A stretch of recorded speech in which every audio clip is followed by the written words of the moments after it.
নমস্কার, আমি Surabhita. Welcome to my channel ancient flavour of India. আজ আমি নতুন রেসিপি নিয়ে হাজির হয়েছি, ভেটকি মাছের পাতুরি। তবে আজ আমি কলা পাতায় না, আমি কড়ার মধ্যে বানিয়ে দেখাবো ভেটকি মাছের পাতুরি। তাই প্রথমে মাছটাকে ম্যারিনেট করে নেওয়া যাক।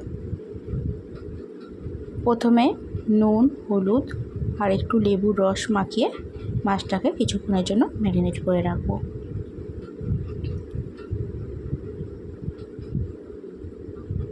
এই পাতুরির জন্য যে মশলাগুলো আমি ব্যবহার করব সেটা আগে বানিয়ে নেওয়া যাক। প্রথমেই মিক্সার গ্রাইন্ডারে আমি নিয়ে নিয়েছি নারকেল, হাফ চামচ কালো সরষে, হাফ চামচ হলুদ সর্ষে, তার মধ্যে একটা কাঁচা লঙ্কা দিয়ে দিলাম,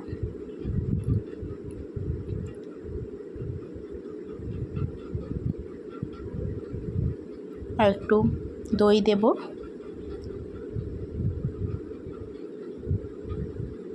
সল্ট আর হলুদ অ্যাড করব।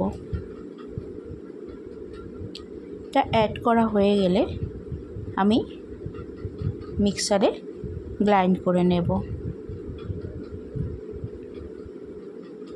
আমি যে পেস্টটা রেডি করব সেটা আমি মাছের মধ্যে ভালো করে মাখিয়ে নেব।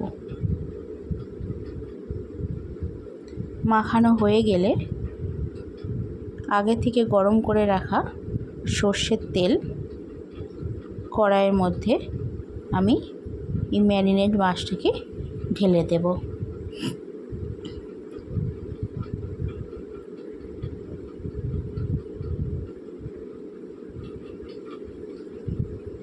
কিছুক্ষণ নাড়াচাড়া করে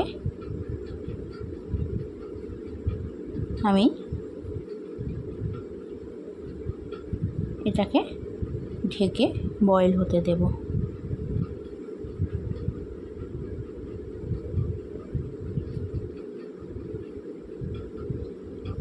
এর মধ্যে আমি একটা কাঁচা লঙ্কাও দিয়ে দিলাম।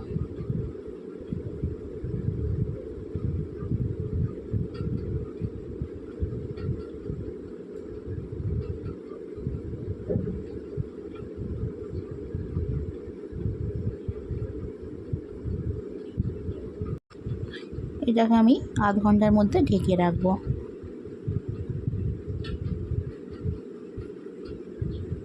আধ ঘন্টা হয়ে গেছে, দেখে নেব জলটা তবে শুকিয়ে এলে আমি এটা নামিয়ে নেব, রেডি হয়ে যাবে। লাস্টে এর মধ্যে একটু আমি কাঁচা সরিষার তেল ছড়িয়ে দেব। এই রান্নাটি যদি আপনাদের ভালো লেগে থাকে, লাইক, কমেন্ট, শেয়ার, সাবস্ক্রাইব করতে ভুলবেন না। সবাই ভালো থাকবেন, আবার দেখা হবে নেক্সট রেসিপিতে। নমস্কার।